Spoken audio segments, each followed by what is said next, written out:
propose de vous montrer une petite technique assez sympa que j'ai apprise sur version scrap. En fait, on va vieillir de la gaze. Ça va lui donner un côté très vintage. Et bien sûr, bien évidemment, un minimum shabby. Mais très vintage, et ça peut vraiment être réutilisé pour plein d'autres styles, hein. On va utiliser de la Distress Stain Vintage Photo, un vaporisateur d'eau, de la gaze bien sûr, donc ici c'est une gaze, tout ce qui est de plus standard. Et aussi on aura besoin de notre fer à embosser. On va commencer par vaporiser un peu d'eau sur la gaze. Voilà, et qu'elle récupère un peu tout ce qui est ici. Voilà.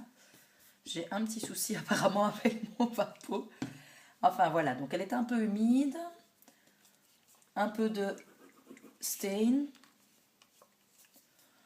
Pour être sûr de ne pas avoir de soucis, j'aime autant mettre un peu d'eau aussi dans la Distress Stain. Voilà. Donc ça donne vraiment un côté un peu comme du thé, comme ça. Voilà, donc je mélange un peu avec le doigt. Et je vais aller un petit peu plus humidifier pour voilà. Et gardez-la bien en pelote ou même encore carrée.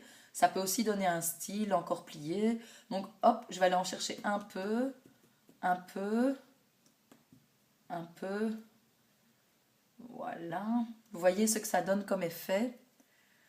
Et alors pour vraiment un peu l'étaler, voilà, pour qu'il y ait partout ce côté un petit peu beige.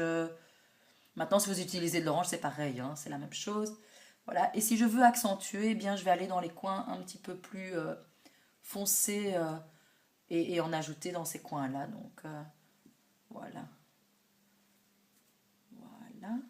Et donc, j'obtiens un effet comme ceci. Voilà, vraiment vieilli. Je ne sais pas si vous voyez bien, ouais, je pense. Hein. Voilà, peut-être de plus près. Voilà, ça lui donne vraiment un aspect vieilli. Rien ne vous empêche, si vous voulez vraiment un effet encore plus fort, de remettre un petit peu de stain sans mettre d'eau.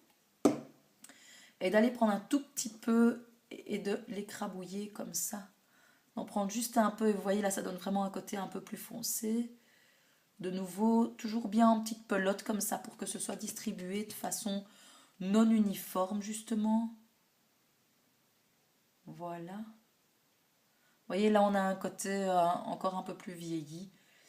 Et voilà, j'en viens un petit peu au centre. Voilà.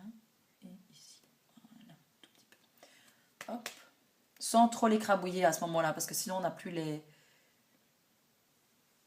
différences de couleur. Hein. Donc, je vais vous la mettre sur quelque chose de blanc. Comme ça, vous voyez un peu ce que ça donne. Voilà. Alors, maintenant, bien évidemment, il va falloir sécher cela. Et donc, je la laisse en pelote parce que moi, j'en ai envie d'avoir ce côté un petit peu chiffonné. Maintenant, vous pouvez la laisser à plat, bien sûr. Il n'y a aucune contrainte.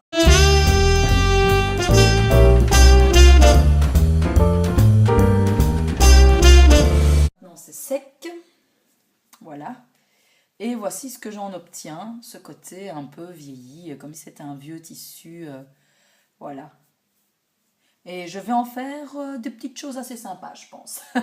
J'espère en tous les cas. Vous pouvez éventuellement... Alors, où l'ai-je mis? Voilà. Par exemple, vous voyez ce genre d'embellissement en bois que l'on peut utiliser pour diverses choses. Eh bien, vous pouvez le recouvrir déjà de gaze.